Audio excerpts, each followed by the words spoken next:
Hello hi guys. నేను ఇప్పుడు మామిడి చెట్ల దగ్గరికి అయితే పోతున్నా. ఎందుకంటే ఇక్కడ మామిడికాయలు అయితే ఉన్నాయి. వీటిని అయితే నేను ఇప్పుడు ఒకటి కూడా కోయలేదు. అసలు ఉన్నాయో లేదో కూడా తెలీదు. ఇప్పుడైతే ఆ చెట్టు దగ్గరికి వెళ్తున్నాను. చూపిస్తా మీకు కాయలు ఉన్నాయా లేదా. అన్ని కాయలు పోగా అయితే ఈ మిగిలినవి. ఈసారి మామిడికాయలు తీసుకుపోవడం చాలా తక్కువ. నేను ఇప్పుడైతే తీసుకుపోవడానికి వచ్చిన. ఇక్కడ ఆల్రెడీ ఎవరో బాగా వస్తానంటున్నారు. మీకు చూపిస్తా. ముందుగా అయితే మన ఛానల్ని సబ్స్క్రైబ్ చేసుకొని లైక్ అండ్ షేర్ సబ్స్క్రైబ్ అయితే ఖచ్చితంగా చేయండి. మామిడి చెట్టు కింద అయితే ఉన్నా. కాయలు చాలా వరకు అయితే లేవు. ఇంతకుముందు నేను వచ్చినప్పుడు ఎలా అయితే ఉన్నాయో ఇప్పుడు కూడా అలాగే ఉన్నాయి. ఆ చిన్న కాయలను కోయడానికి మనసు రాక వదిలేసిన. ఇప్పుడు ఇగో కోయపోతే ఉన్నట్టు కూడా పోతాయి. నా వెనకాల కనపడుతున్నాయి కదా కాయలు. నేను ఒక్కనే ఉండా ఈరోజు, ఎవరు లేరు. కొన్ని కాయలు అయితే తీసుకొని పోతా. చూడండి ఫ్రెండ్స్, ఇవి అన్నమాట మామిడికాయలు ఉండేటి. కాయకు సైజు కూడా అయితే కొంచెం పెరిగినాయి. ఇంతకుముందు నేను చూసినప్పుడు చాలా చిన్నగా అయితే ఉన్నాయి ఈ కాయలు. ఇప్పుడు అయితే కొంచెం పెద్దగా అయితే అయినాయి. నా ఒక్కనికి కాకుండా ఇంకా కొంతమందికి అయితే కాయలు కోస్తున్నాను. వాళ్ళకైతే రేపు తీసుకొని పోయే పని అయితే ఉంది కాబట్టి కోస్తున్నాను.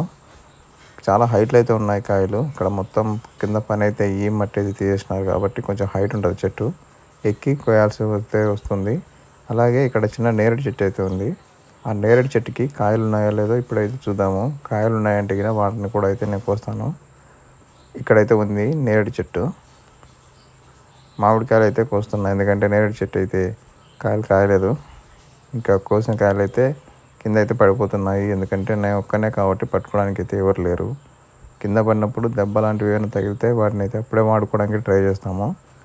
మిగతా వాళ్ళకి పంపించడానికి, అదే మా బంధువులకి ఇలా అయితే సపరేట్గా అయితే పెడతాము. ఈ సీజన్లో మా చెట్లకైతే మామిడి కాపు అయితే చాలా తక్కువ అన్నమాట.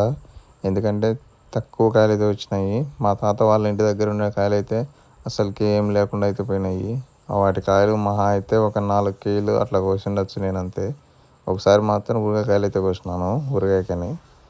అంత తప్ప ఇంకా ఏం కాయలు అక్కడ కోసేదానికి అయితే లేకుండా పోయినాయి. ఇప్పుడు ఈ కాయలు అయితే ఉన్నాయి. ఈ కాయలన్నా కోసుకోపోవాలని చెప్పేసి నేనైతే వచ్చిన. కోసిన కాయలు అవన్నీ అయితే నేను లాస్ట్లో అయితే చూపిస్తాను. అలాగే మీరైతే ఖచ్చితంగా సబ్స్క్రైబ్ అయితే చేసుకోండి. మీరైతే చూస్తున్నారు, ఎంకరేజ్ చేస్తున్నారు, ఇంకా ఎంకరేజ్ అయితే చేయాలి. చెట్టు మీదకి ఎక్కినా కాబట్టి చెట్టు అయితే నాశనం అయింది. అందుకే వేరేది చేంజ్ చేశాను. మళ్ళీ ఇంక నెక్స్ట్ వీడియోతో మళ్ళీ కలుద్దాము. ఉంటాం మరి.